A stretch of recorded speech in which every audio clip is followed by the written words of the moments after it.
Have you ever wondered just how powerful the mind really is?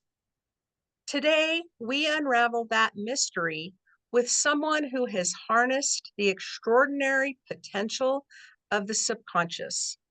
Our guest, Jay Pullen, has a unique story that bridges psychology, craftsmanship, and the depths of the human mind. Sit tight because this episode promises to be both enlightening and empowering. Hello, and welcome back to the Happiness on Tap podcast, where guests dive deep into the vulnerable experiences that contribute to their happiness. I'm Leanne Herron, a certified life and health coach, owner of Finding Resilience with Leanne, and the creator and host of this podcast. Thank you for joining us for Unlocking the Power of the Subconscious with Jay Pullen. Jay, welcome to the show. Your journey is truly an inspiring one, beginning with high school psychology class and taking some unexpected twists and turns. Thank you. Thank you. Glad to be here. I'm so excited to share your story and the experiences that I had in working with you. Good. Jay's interest in behavioral science began with a high school course in psychology. This led to a BA in psychology directly after high school. While contemplating his graduate school path, he took a part-time job in custom cabinetry, which resulted in a full-time interest and business. That led to remodels and custom home construction, which were creative and satisfying in many ways. Jay did the design for many of his projects. However, after many years, there was burnout and a severe economic downturn, which led Jay to return to his former interest in behavioral health. To his surprise, his career took the form of hypnotherapy. Currently certified for 10 years, Jay finds working with hypnosis and the subconscious to be a very beneficial addition to normal conscious understanding.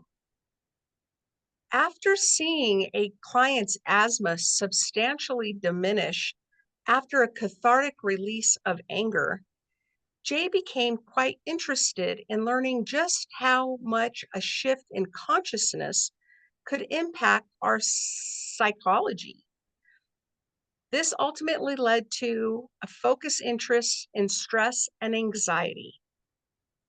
Jay has now added two more modalities to his practice: HeartMath Coherence training and BioMagnetics, which add additional elements to his services.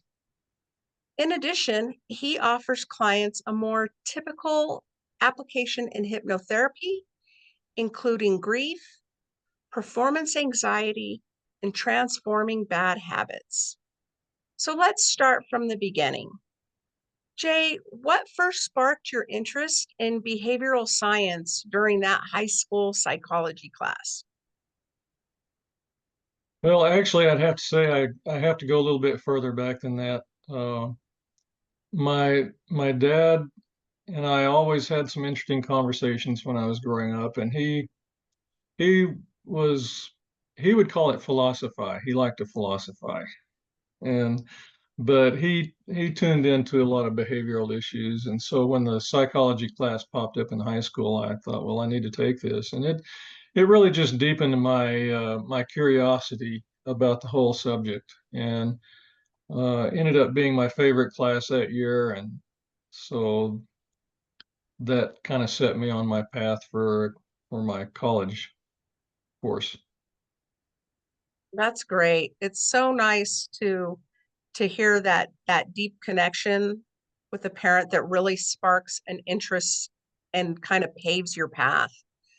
Right. What what was the most surprising thing that you learned about human behavior during your psychology studies? I think it was just the nature of what people would refer to as mental illness. You think about it as, I guess people tend to think of it as something going wrong with the brain, maybe, or uh, some strange weirdo change. The truth of the matter is, uh, it's not anything beyond normal behavior. It's actually to the extreme. So when we were studying neurosis and psychosis, which are terms that you really don't use that much anymore. But of course, it was broken down into categories, and each category would list all the symptoms of that behavioral problem. And as you're reading it, you're thinking to yourself, oh my goodness, I do that sometimes. And the instructor said, well, it's not about whether you do it or not doing it. It's about, is it so extreme that it interferes with you having the normal life that you want to have?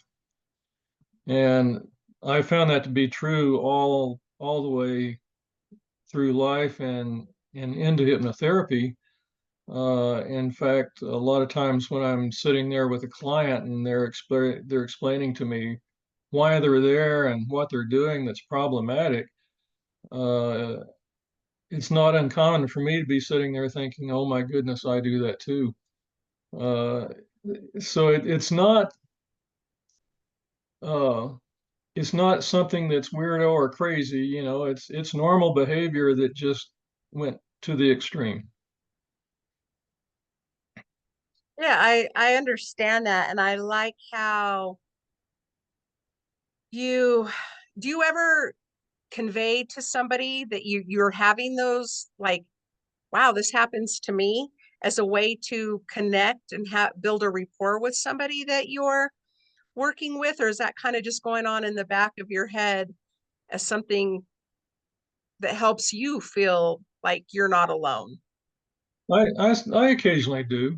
I think it's comforting for them to understand that I'm human too, but we're all in this together. And it also conveys the idea that there's hope. I don't have to be worried about being weird or different.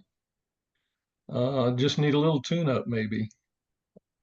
Uh, I think there's a element of comfort there for some of the clients. If I'm willing to open up a little bit myself, it creates that relationship of trust. Yeah, it absolutely does, and I've learned that with my coaching as well.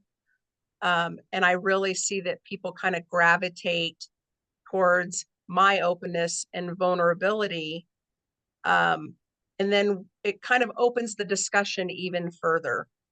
Um, and I think, especially with anything relating to mental illness, if they've grown up or had a lifetime of people maybe saying things that made them feel less than or inadequate or broken, it's nice to be able to kind of reassure them again that they're not.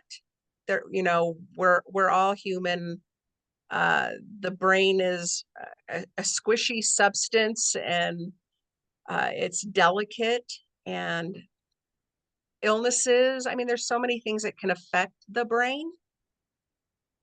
But I think for people to become empowered to learn more and get help is probably the best thing they can do for themselves. Right, right. I also think if you express that you've experienced what they have, it helps them feel like they've been heard, that you understand what they're talking about. It does, absolutely. So then after your college studies, you became intrigued with custom cabinetry and construction. How did that come about? Well, that's a complicated story. Involves several things. Number one, when I got my degree, it was a very challenging employment market for psychology. you really can't do a whole lot with just a bachelor's, although there were a few jobs, but they were so scarce that all of us psychology majors were going after the same jobs. And uh, some of the folks would do volunteer work for a year, even 2 years, just to work into a system. But I noticed that even people with a master's degree sometimes were not getting paid that much. Uh, in fact, in my last couple of years of college, I was actually roofing houses to put myself through college, and I realized I was making as much money as some of those master degree people. And what's this all about? But that's just one aspect to it. To be perfectly honest with you, one of the issues was that I was at a point where um, I, my sense of mission was not mature enough for me to really be committed to that pathway yet. Uh, I grew up in a small town, very conservative family, and I think the only word that I could apply here is naive. I was just so naive about uh, the bigger scope of human behavior and all of the issues that we face in life. And here was this opportunity to do something that I really enjoyed, which is woodwork. I just loved being able to craft something, stand back and look at it and say, this is good. And I took the job with the understanding that I'd be going to graduate school. One semester would pass by, the next semester would pass by, and before I knew it, I was pretty well developed into that career path. Eventually, getting my own license and running my own business. So it just grew. But the nice thing about that is you hear people talk about the school of hard knocks, and don't underestimate the value of that school. It's very powerful, and maybe it was synchronous, maybe it was just a random thing, but uh, I really think that there was a lot of value in me going into that industry. The creative part is there, but the truth also is the construction industry is very rough and tumble. And when I say school of hard knocks, I mean some really hard knocks. So it really increased my breadth of experience and understanding about how the world operates. And I think that has helped me very much in my practice and working with people is I understand all of this now. That is a great story, and one that I think, especially, kids now coming out of college, or kids who are considering their path before enrolling in college. I think it's a great story for them to understand that, you can invest 4 years, 6 years, um, in a degree field and still may end up doing something completely different. And that's neither right or wrong. I try to really enforce, that everything happens for a reason, good or bad.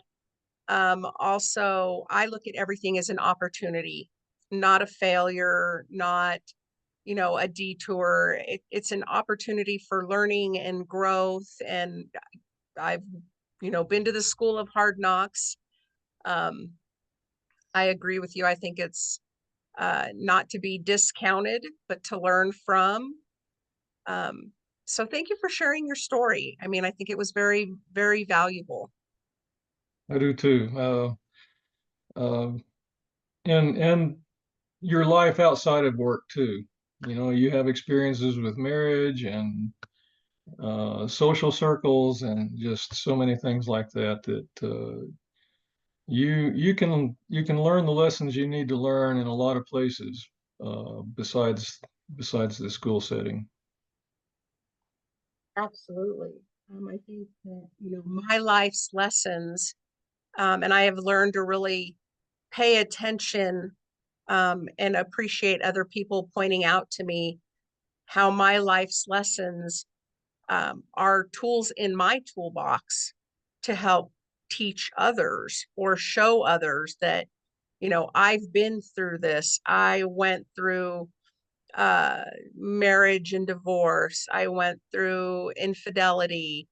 Um, I've been through life's experiences. And so it's my life's experiences as well as my education that make me the coach that I am. Absolutely. Um, so eventually, you returned to your original interest of behavioral health, and it took the form of hypnotherapy. What prompted that transition? Well, I'll tell you the specific event. But as you said, I had at a point I was in burnout, really tired of what I'd been doing, and then the downturn in the economy. So I had spent several years. Uh, some people joke about what am I going to do when I grow up or something like that. But I was contemplating and not really sure. So my wife and I, we were sitting at a coffee shop one day out on the patio, and a woman that I hadn't seen for some time was passing by, and we saw each other, and oh, hi, how you doing? You know, all that. What are you doing? And told her that I was really spending some time trying to decide what I wanted to do at this point.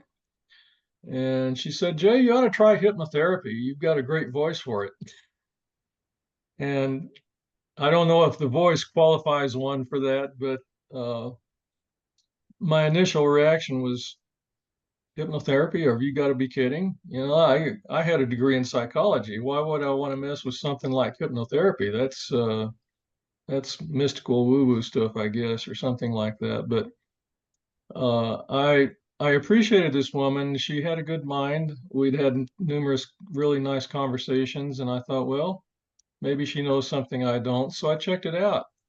And lo and behold, there was a whole world there that I had not dreamed of, thought about, and was so fascinated by it that I said, "Okay, I'm in." And that's the path I took. Another great story. And I can relate to that as well. I was 20 years in as an accountant. Had started working for a large law firm here in Albuquerque in their accounting department, and had a paralegal, kind of approach me and said, have you ever thought about, getting your certified to be a paralegal? She's like, man, you have all the key experience, the key components. You're organized, you're detail oriented. Um, you have great communication skills. You're a wonderful listener. You just have all the traits that a good paralegal would take. And so I had never ever thought about it. I'd been in accounting for so long. I thought, okay, well, I'm going to look into it. Um, Ended up getting my associates in legal studies, started as a legal assistant, and then moved into paralegal roles.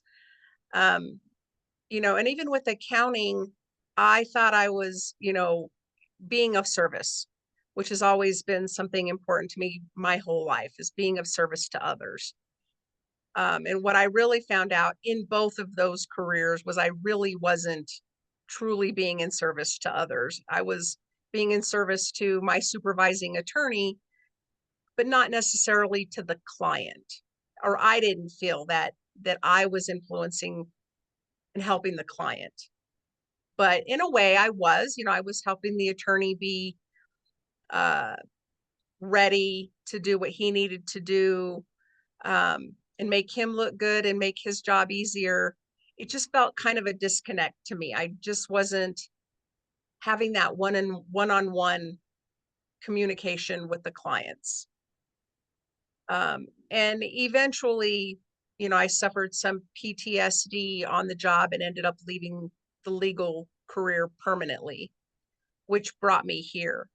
But again, I look at everything as an opportunity to learn and grow, And if I hadn't listened to her, I wouldn't have experienced what I experienced for 13 years. Mhm. Um, so, I appreciate somebody's suggestion or planting a little seed in my mind. Yeah, the old saying, when the student is ready, the teacher appears. And I've had that happen a number of times, and you do need to keep your eyes and ears open or you'll miss it. But I have had some good teachers come along just at the right time.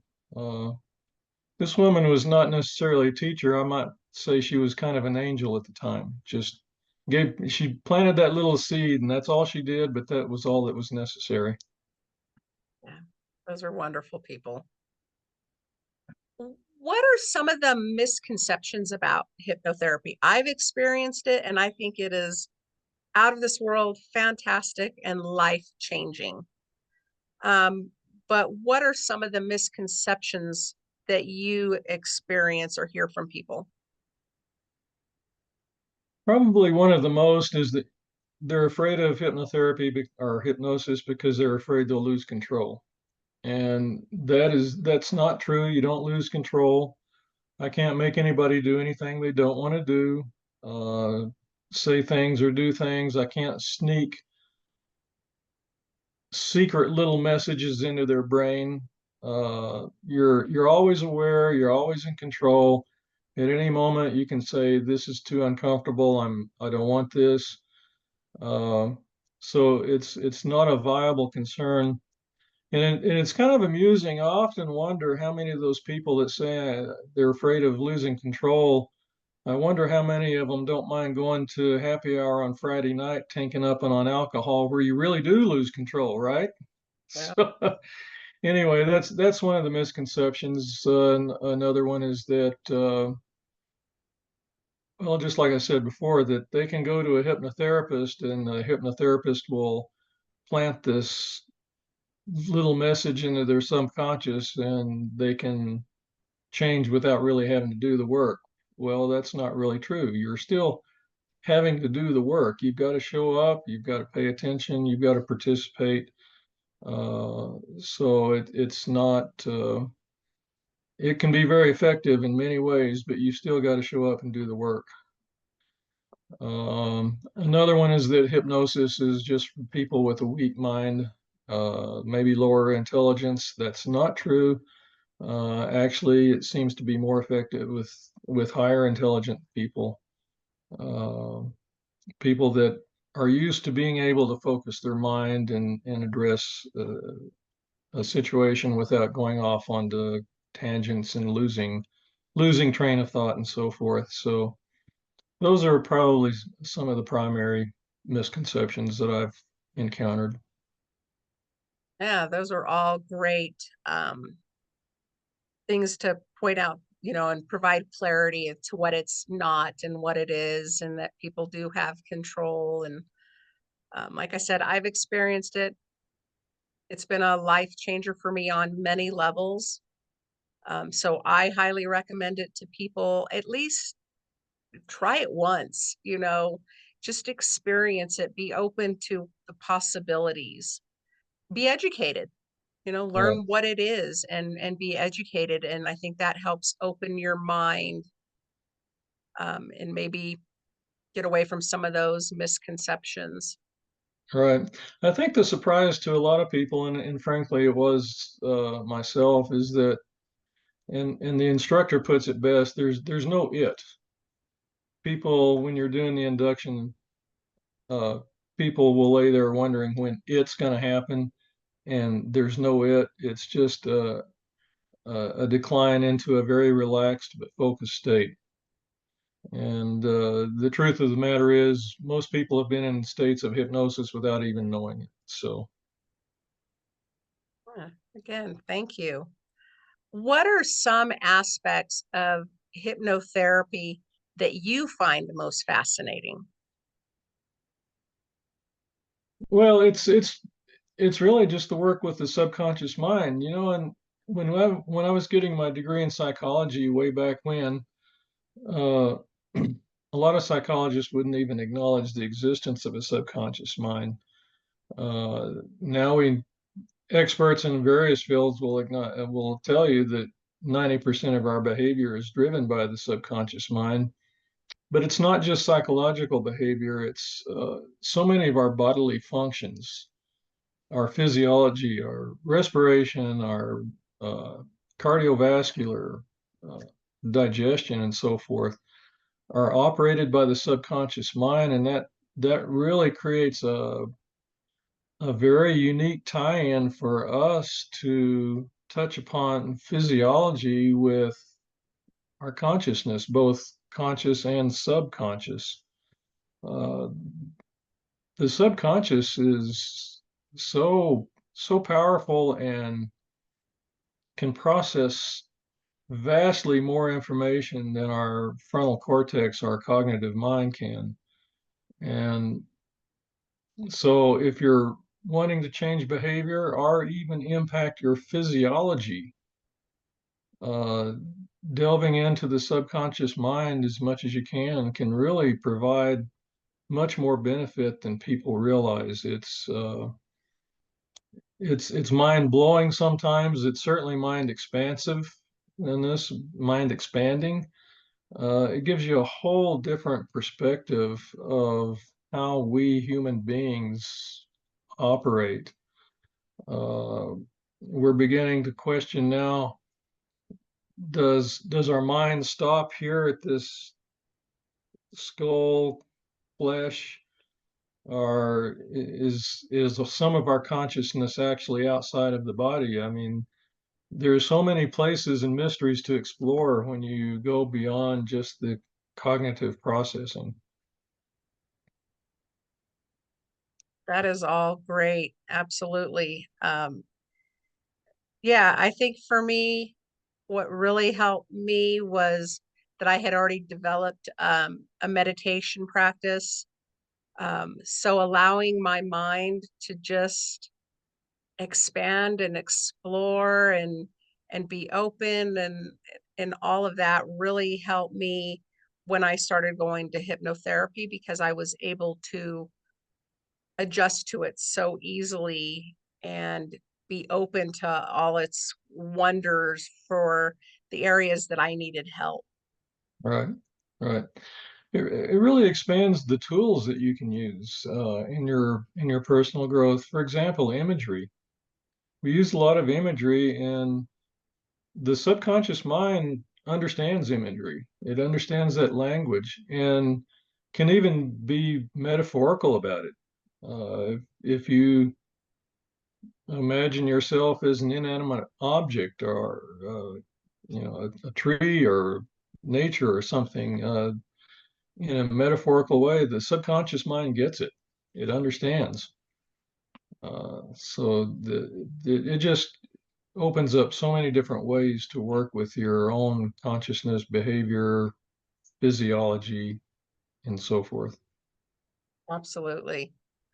Um, do you have any specific experiences that have really deepened your belief in its efficacy? Sure. Well, you mentioned one in the intro, the lady that had the asthma. She actually didn't come to me and say, I want you to help me with my asthma. She came to me with basically, I've got this anger I know I need to deal with. I didn't even know she had asthma. But afterwards, she, of course, told me that, wow, my asthma is so much better now. Uh, but I had similar experiences with allergies, um, and that's inclusive of mine. Um, I used to be really allergic to the juniper pollen. And when I say allergies, I'm speaking mostly about pollen allergies. Food allergies, a whole different animal. But one right after I got my training, I was doing some work on my daughter's house, and her mother-in-law found out that I was doing self hypnosis to try to address my allergy. And she said, well, I'm interested in that too. So I worked with her a little bit. Her response was faster and more complete than my own. With just a few sessions, that was 10 years ago, and to this day, she's not had any reaction at all to the juniper pollen. That was really my first, oh my goodness, experience. And then, of course, I recognized that in myself as I continued to work, which actually brings up another issue. My allergies, I'm quite certain, uh, were the result of trauma. There was a point in my construction career when I got into a mess, which I won't even try to describe, uh, but it cascaded into not just financial problems, but a divorce, and uh, basically my whole life fell apart. The next spring was when I had my very first juniper pollen experience. I had never been, and this is late 30s, I had never been allergic to the juniper pollen until after that falling apart of my life, if you will. And then it was only about a year or two after that I had my first experience with skin cancer, which, as you can see, let's see over here, continues to this day. But I truly believe that it all came out of the extreme stress that I experienced during that time. And in the case of the allergies, I brought myself out of it. For the last several years, uh, I've barely had any response to the juniper pollen at all now. Uh, so yeah, those kinds of experiences are very powerful in telling me that we can do so much. There's just so much that we can do that people don't realize if they would just allow their mind to explore other options. It's really incredible. Thank you for sharing that story and that, that ending in particular, because that's something that I, also experienced some pretty dramatic health crises that came up from a high stress situation, um, which I didn't know the two were connected. I had been going to doctors. I had really bad hives for like 3 months, so much so I was in and out of the hospital. Um, and these doctors were sending me to specialists and allergists, and um, at no time did anybody, even consider um, my stress level. Right. Um, and I did a podcast episode with a dermatologist and kind of asked him about it. Um, and that's just not really something that they look at when they're trying to treat a skin ailment. Mhm. So now it made kind of sense to me, like, okay, so maybe it's just me saying, why has nobody ever asked me what my stress level is? Right. Um, and I had to figure it out for myself. Like, I had to figure out what was triggering the hives for me to understand. And once I identified it, then I was able to control it. Right. Um, Right. and so that's one of the questions that's kind of on my intake with working with people, is their diet, um, their nutrition, their exercise, their, water, their sleep, their stress level, Right. because it affects so much. And, you had that wonderful flyer um, that shows how stress affects the body. I have something similar as well that I work with people so that they can then look at it and go, oh, well, I never connected this to that. Exactly. Um, the medical world has conditioned us to be able to just go to them, get a pill, and Uh, they they don't want to do the work. They want to take the pill so they can get on with their normal life, not realizing that it was their normal life that put them in the doctor's office to begin with. So, uh, yeah, you don't connect the dots. I mean, I didn't connect the dots with my skin cancer uh, until several years later. And by that time, I was already, I fell into the same trap. Oh, I've got skin cancer. Well, the doctor will cut it out and heals up in a couple of weeks, and I'm on my way. But in more recent years, I've started taking it much more seriously and started looking at, okay, what kind of emotional issues have I still not addressed? So it's a never-ending process. It's a never-ending process. I agree completely. So I want to talk about some of these other modalities that you have added to your practice, the HeartMath Coherence training and BioMagnetics. Can you explain how these two modalities work? Sure. The HeartMath Coherence, I came across because I was looking for uh, a way to assess the functioning of the vagus nerve, which is an important nerve in terms of bringing us out of stress and anxiety back into a quote normal state. Um, HeartMath coherence training is it's a biofeedback process actually to bring your brain and your heart into coherence. And by coherence, I would it's like saying synchronous. I liken it to an orchestra where all of the instruments need to get tuned to each other, and then once they're in tune with each other, they tune into the conductor, who gives them the tempo and the volume and also all of that. And when they get into that kind of coherence, essentially, then they're able to convey the message of the composer with much greater effectiveness.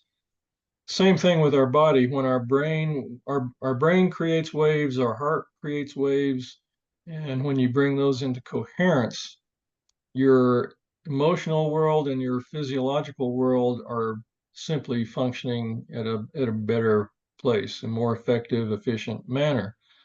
And what enables you to get into that coherent state is positive emotions. It's very simple. It's positive emotions. And so they've created it's like a meditative state, but it's about breathing and bringing positive emotions into your emotional picture. And the more you practice it, the faster you can move yourself from a place of anxiety and stress back into a more restful state. It's just like it's exercising your emotional makeup, just like people exercise their muscles. The more you practice this routine, the faster and easier you can bring yourself into coherence and in a more effective, efficient functioning. Excuse me. Uh, Go ahead. so I've found it to be an invaluable part, this HeartMath coherence, an invaluable part of my practice. I get most of my clients going on it because I think it's really an effective tool. The biomagnetics is a recent thing. Uh, it's working with pairs of magnets, so you use both poles, and it works on the understanding that our our bodies are a complex network of magnetic fields. Our body has a magnetic field, our organs have a magnetic field, even our cells do. So you've got this complex set of fields, and by introducing the pair of magnets in strategic locations, you can intervene with these fields in your body to benefit, because when some of the fields get out of balance, that can create problems with your health. Injury, illness can do that. And So the magnets create a field that help restore the balance. We're talking about movement of ions and pH, basically.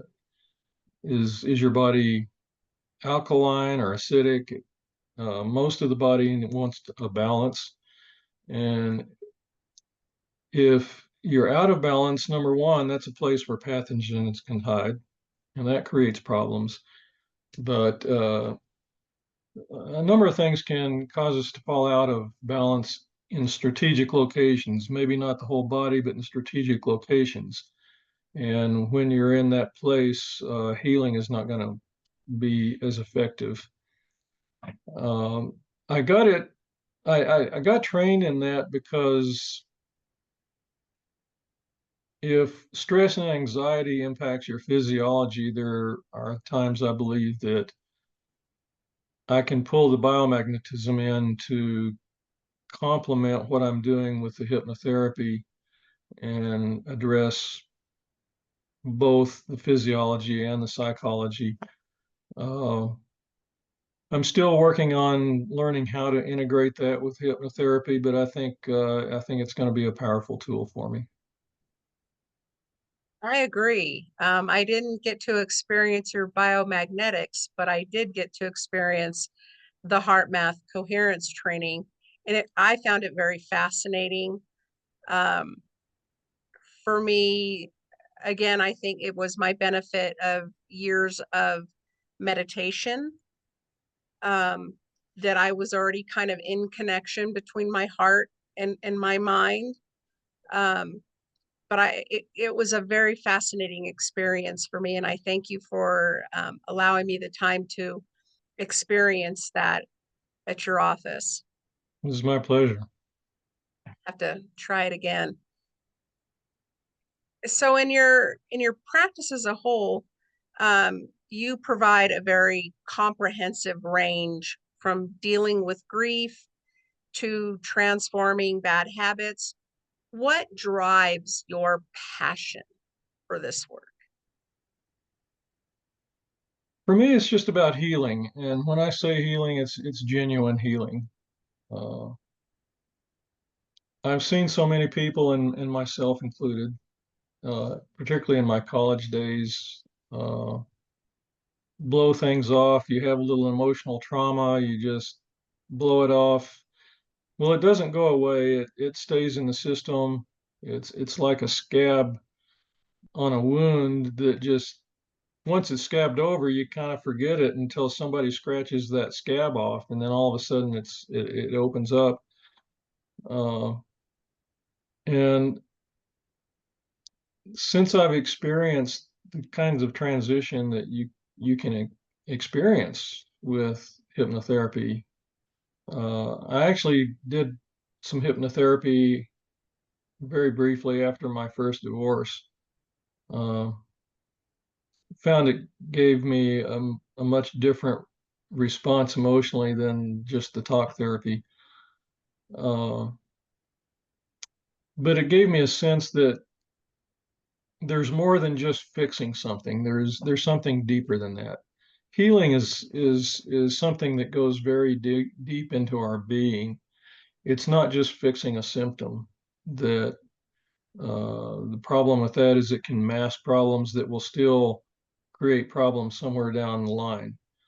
Uh, I like seeing people do heal at a very deep level, and if if we could get this message out more to society, get everybody thinking in terms of genuine healing instead of just a surface patch or something like that, what a difference it would make in our society, both in our culture, our relationships, but our healthcare.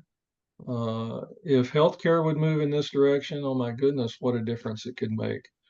Uh, Healthcare costs are just outrageous, and I think there are ways that we can address that to bring that down and create a healthier community, a healthier nation. Um, we could spend that all that money on something else. Wouldn't that be wonderful?